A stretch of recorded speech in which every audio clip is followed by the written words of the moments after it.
Detectives froze as the surveillance monitor flickered, the paused frame revealing the missing woman's final known movement inside the casino. Her silhouette halted mid-step, eyes fixed toward something unseen just beyond camera range. An image that carried no violence but radiated unmistakable dread, an irreversible imminence that night for investigators. If you like stories like this, make sure to subscribe and like the video. She had been reported missing 40 hours earlier, but in Las Vegas, a disappearance often arrived with complicated expectations.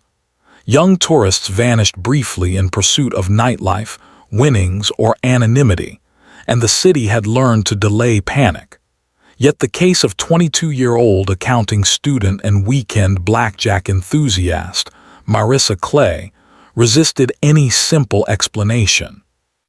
She was not a visitor but a local, living just north of Sahara Avenue in a modest apartment shared with a coworker. She clocked into her bookkeeping job with textbook punctuality and never missed scheduled calls with her mother in Reno. The absence of measurable chaos in her life made the break in pattern unmistakable. The last confirmed sighting placed her inside the Mirage on a humid August Saturday in 2001. Casino security logged her player's card at 10:17 p.m., seated at a low-stakes blackjack table near the sports bar. Receipts verified she withdrew $120 from the cash cage at 11:03 p.m. and then purchased a single cocktail.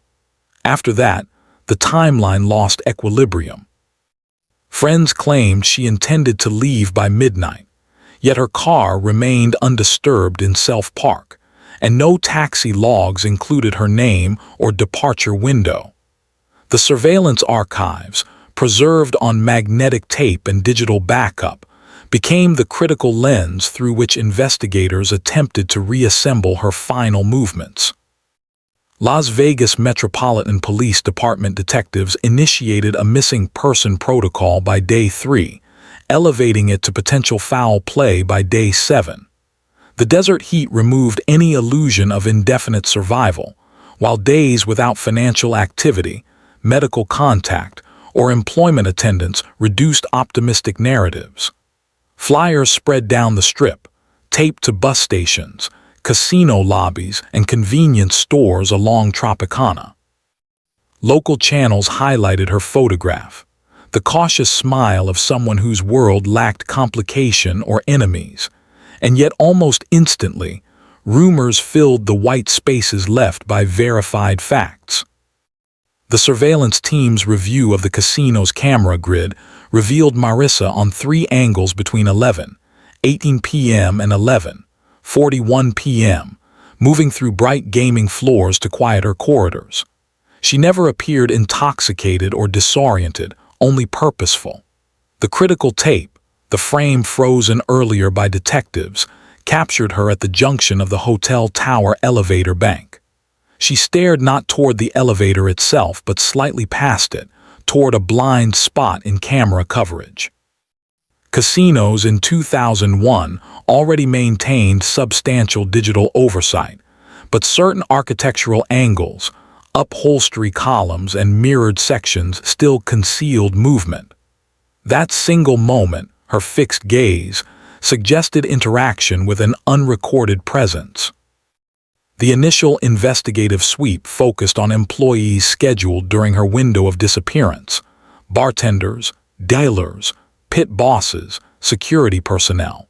Her credit card and bank records yielded no suspicious companionships, no unexplained transfers, no gambling debts. Family interviews supported the image of a young woman with an introverted social pattern and mathematically precise habits. Nothing in her personal history hinted at voluntary escape. The desert search expanded beyond the city's neon perimeter. Helicopters scanned dry washes and highway turnouts. Volunteers combed open lots near construction zones. The city's transient currents and unpredictable tourism patterns clouded timeline assumptions. Yet the local nature of her life continued to pressure investigators toward internal casino possibilities. Forensic technician reviews of hotel check-in logs, including late-night arrivals, produced a list of names cross-referenced with state IDs, outstanding warrants, and known predatory travel patterns. By week 3, that list narrowed to a single out-of-state guest, 34-year-old military contractor Leonard Price, whose check-in timestamp aligned precisely with the period Marissa vanished. His presence alone did not constitute threat. Vegas hotel rotations included thousands of itinerant professionals. Price maintained a clean record, a security clearance, and consistent employment history. His room charges, rental car receipts, and dining notes revealed no startling irregularities.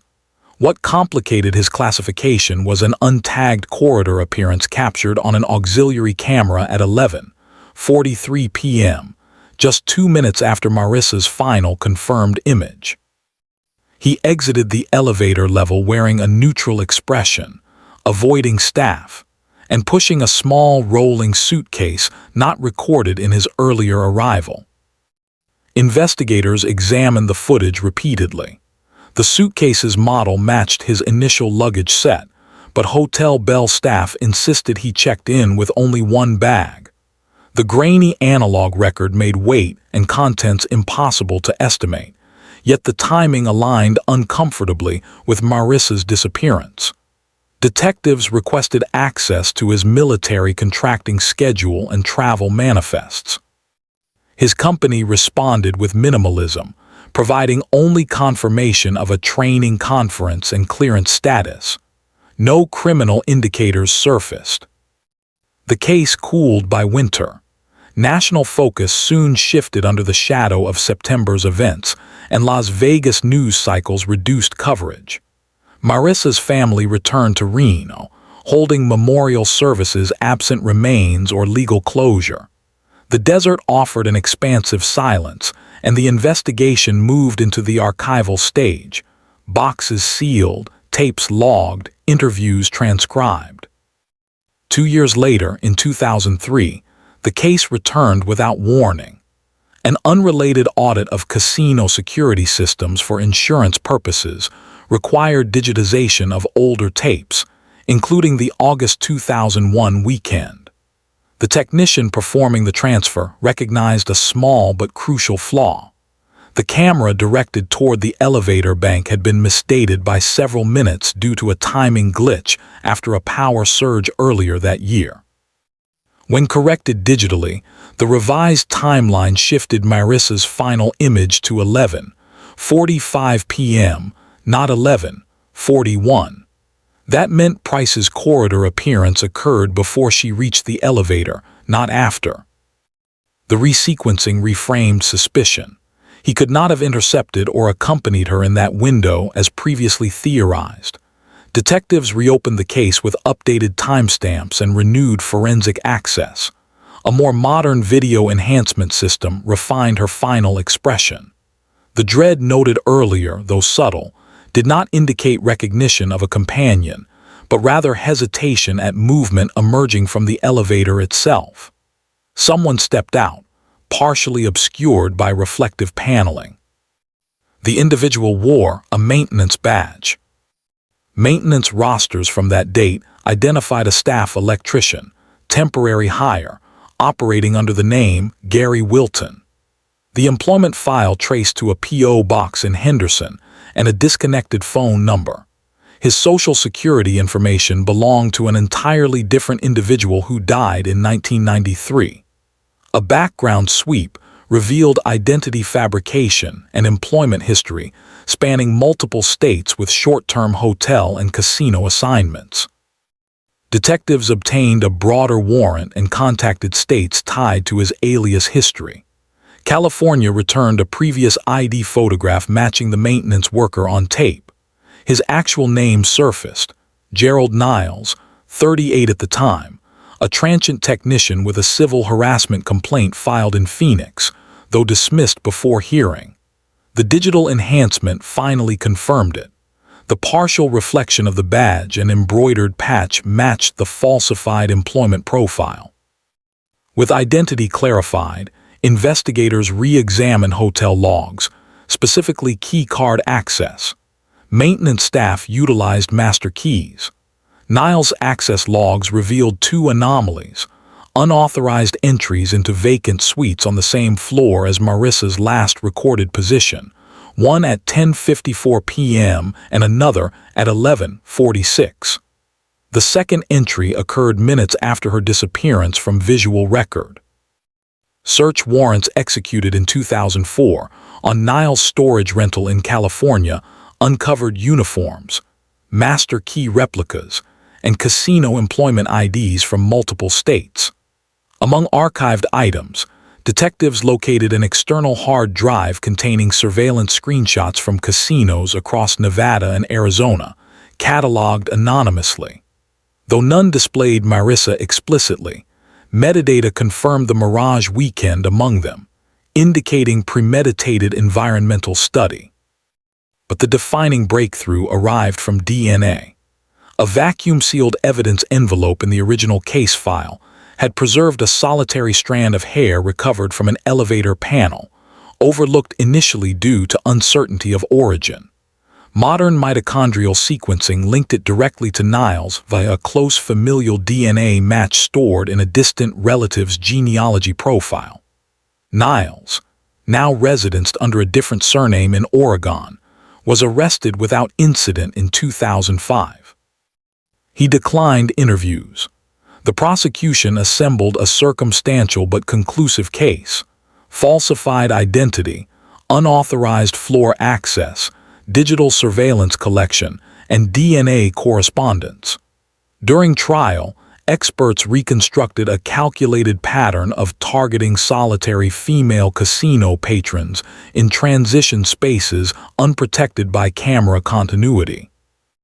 The jury delivered a guilty verdict for kidnapping resulting in death, despite the absence of recovered remains, supported by Nevada precedent for no-body convictions when forensic and circumstantial evidence forms irrefutable linkage. The verdict did not arrive with outbursts or tears. It settled over the courtroom with the stillness of a city just before dawn, that hour when slot machines quiet their tones, and the neon hum feels less like spectacle and more like echo. Family members of Marissa Clay, positioned behind the prosecution table, accepted the conclusion not as triumph, but as confirmation that the absence they carried for 4 years had a defined source. In kidnapped and presumed deceased cases, judicial language carries an intentional restraint.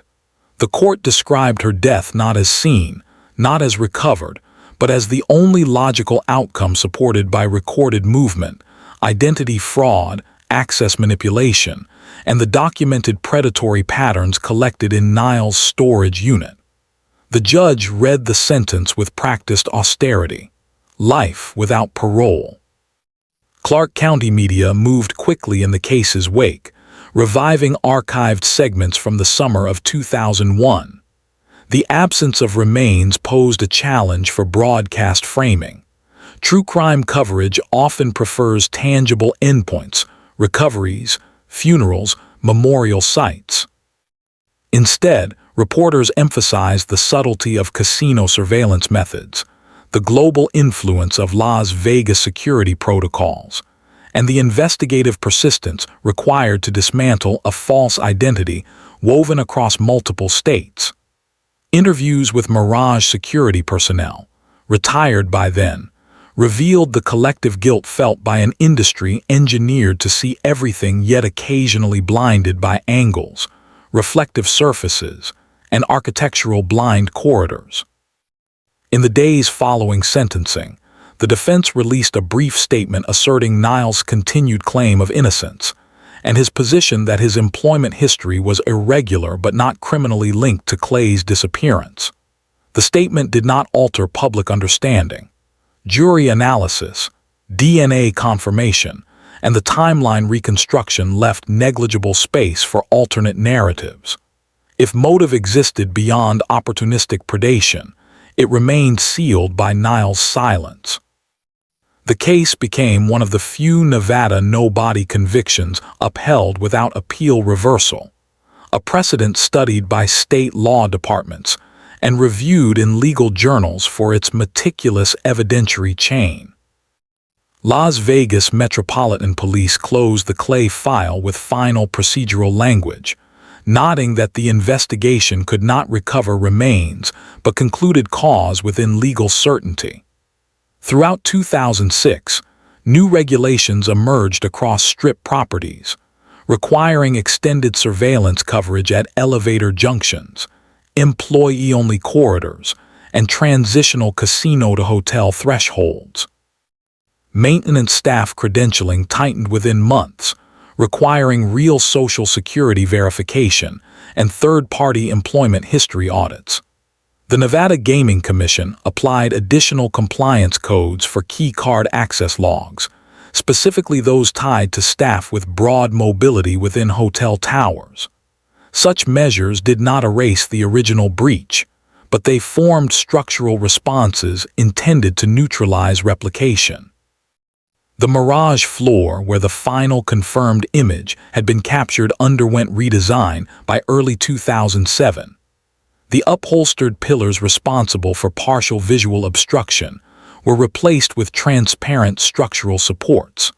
The reflective paneling that once concealed a human form exiting an elevator was removed entirely, replaced with matte surfaces that could not distort or hide camera visibility.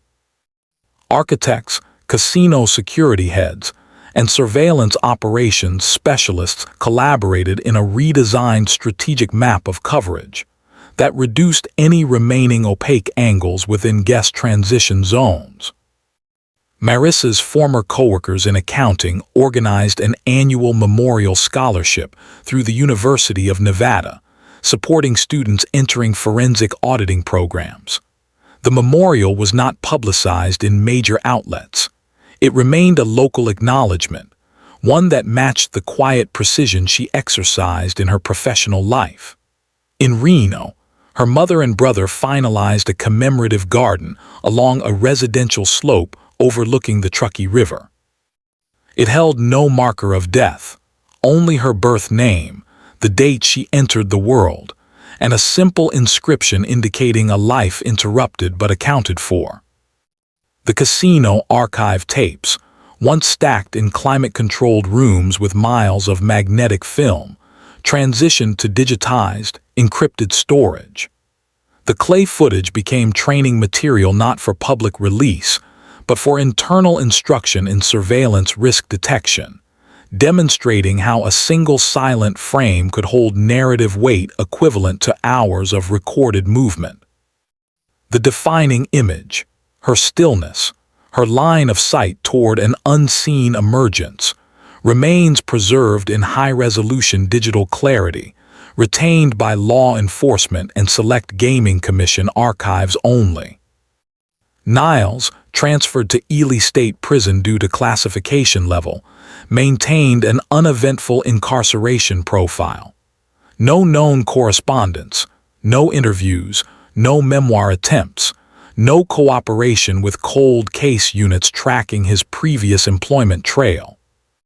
Forensic review of other casinos where he appeared on payroll under false names did not produce direct victims matching the Clay timeline, though missing person records from Arizona and California were cross-referenced repeatedly without conclusive alignment. The prosecution had framed him not as serial operator, but as opportunistic, methodical, and deeply skilled in spatial anonymity. His employment pattern indicated strategic selection of large hotel complexes with high guest turnover, high noise-to-signal ratio, and layered access permissions. Legal closure in Nevada did not entirely quiet speculation. Some segments of the true crime public theorized alternate endings, though without law enforcement endorsement. Possibilities ranged from accidental encounter to calculated targeting, but such hypotheses lost relevance against the evidentiary architecture. Falsified employment identity, unauthorized room access, surveillance angle exploitation, DNA trace on elevator surface, and the narrowed time window supported by chronological reconstruction. The narrative remained grounded not in imagination, but in time-stamped, cross-referenced fact. By 2008, the Clay case circulated through academic criminology courses. Students studied the timeline, the camera blind spots, the adjusted timestamp error, and the eventual breakthrough provided by digital enhancement. The error correction, just 4 minutes, demonstrated the thin margin between investigative misdirection and clarity. Instructors emphasized the significance of archival review, the necessity of re-examining foundational evidence when technological systems evolve. Without it, the primary suspect might have remained misidentified, the suitcase image focusing scrutiny on a guest who had committed no crime. Slowly, the case left daily conversation. Las Vegas, with its perpetual cycle of construction, implosion, and reinvention, built new towers, new gaming floors, and new surveillance grids. The Mirage preserved internal commemorative notes but did not display them publicly.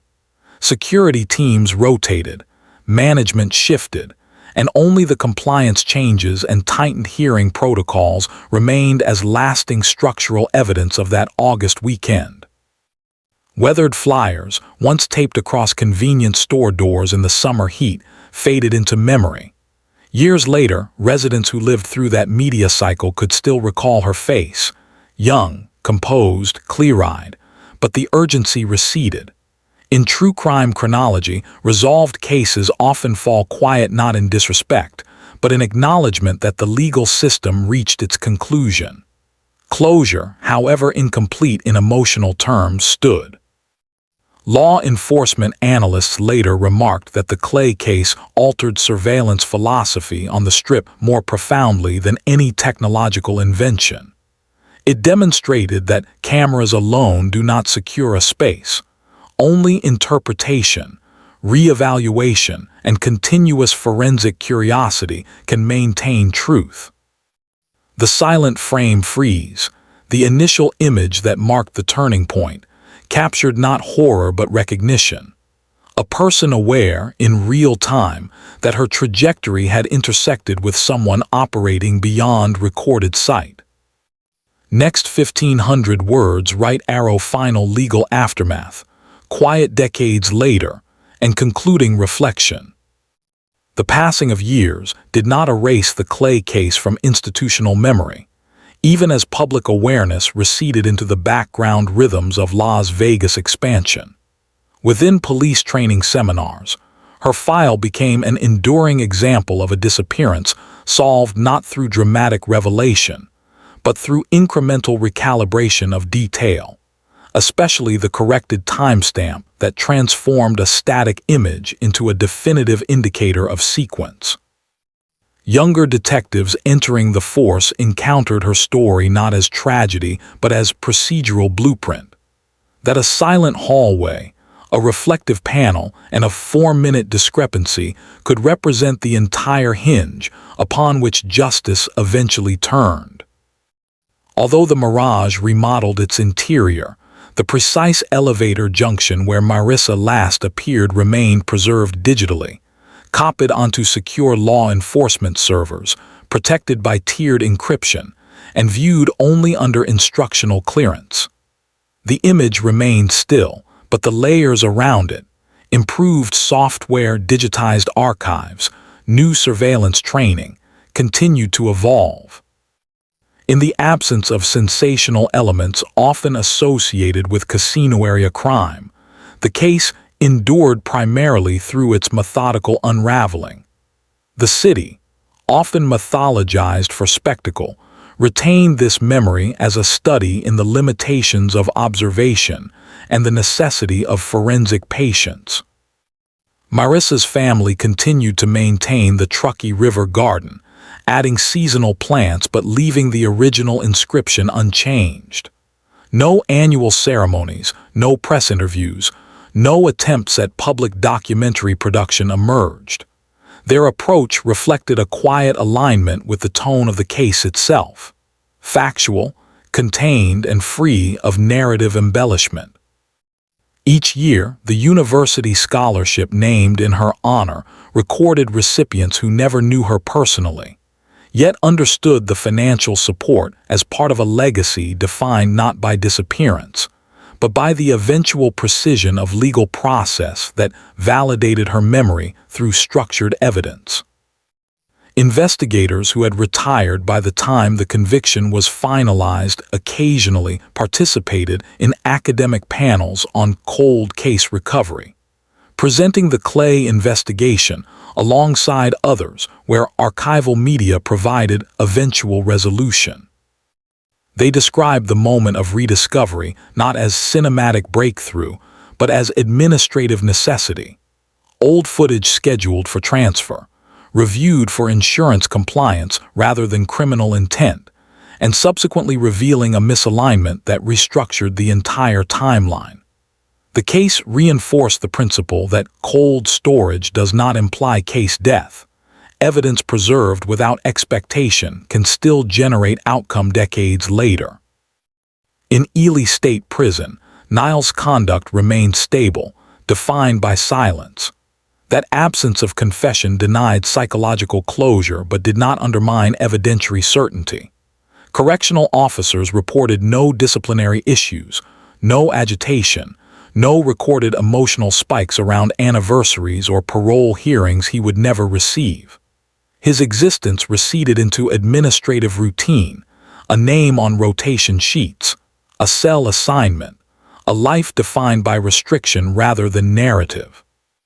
For the justice system, this neutrality represented fulfillment, not retribution articulated but accountability documented, contained, and legally permanent. For Las Vegas Metro, the Clay case marked a shift toward proactive surveillance redesign. Casino environments had always prioritized camera quantity, but this investigation refocused emphasis on continuity rather than mere coverage. The blind angles removed across Strip properties reflected not technological failure but architectural oversight corrected through procedural learning. By the end of the decade, corridor sightlines had standardized across multiple hotels, requiring uninterrupted framing of every transitional zone. The Clay file became the cited origin point for multiple compliance codes drafted between 2006 and 2009, embedded into Gaming Commission inspection matrices. The absence of recovered remains persisted as the case's one unresolved element. But under Nevada statutes and evidentiary precedent, closure did not require physical confirmation of final location. In the years that followed, search teams occasionally re-examined peripheral desert areas flagged during initial missing person operations, though without renewed leads. Each attempt concluded not with renewed urgency, but with procedural acknowledgement that legal determination had already been reached. The desert held many histories without markers, and this particular absence no longer defined the case's legitimacy. True crime media eventually referenced the Clay case in concise segments rather than feature productions, recognizing that the story resisted dramatization. There were no chase sequences, no anonymous letters, no sudden witnesses emerging after years of silence. Instead, the case represented administrative endurance, a casino camera, a timestamp error, a maintenance alias, and the layered verification that transformed suspicion into legally recognized certainty. In that restraint, the case acquired an unusual clarity, one that categorized it as instructional rather than sensational. For the city, the memory endured in indirect ways. Newly built hotels incorporated integrated surveillance architecture during design rather than retrofit. Hearing processes for technical contractors included multi-state identity verification and biometric cross-checks with federal employment systems. The transient workforce that had once enabled Nile's mobility diminished under stricter oversight. Although no city official publicly cited the Clay case when announcing such changes, internal documents identified it as foundational, a procedural caution embedded in regulatory evolution. As decades passed, Las Vegas continued its perpetual reinvention, but certain investigative legacies remained static. The Clay case file, sealed and digitized, stood as a complete record: disappearance, investigation, revision, identification, conviction, and aftermath. No revisions were needed, no new suspects introduced, no appeals contested. In its final form, the narrative carried no unresolved components except the physical location of her remains, a fact acknowledged in the concluding page of the file, with austere administrative language describing recovery as improbable but unnecessary. The garden in Reno remained its quiet counterpart to the digital archive. Visitors rarely knew its origin unless guided by family. Its significance was not symbolic of tragedy, but of confirmation that truth, when pursued methodically, eventually surfaces through accumulated detail. In that space, the Clay case achieved its true conclusion, not its sentencing, not through media acknowledgement, but through the durable recognition that a single vanished individual received full investigative completion. In the end, Las Vegas absorbed the case into its structural memory rather than its cultural mythology. The city known for illusion resolved this story through documentation, timestamps, and calibrated revision rather than spectacle. The final legacy of Marissa Clay rested not in disappearance, but in the systems that evolved because of her, systems designed to ensure that silent corridors no longer offered anonymity to those who sought to exploit unseen intersections between camera ranges.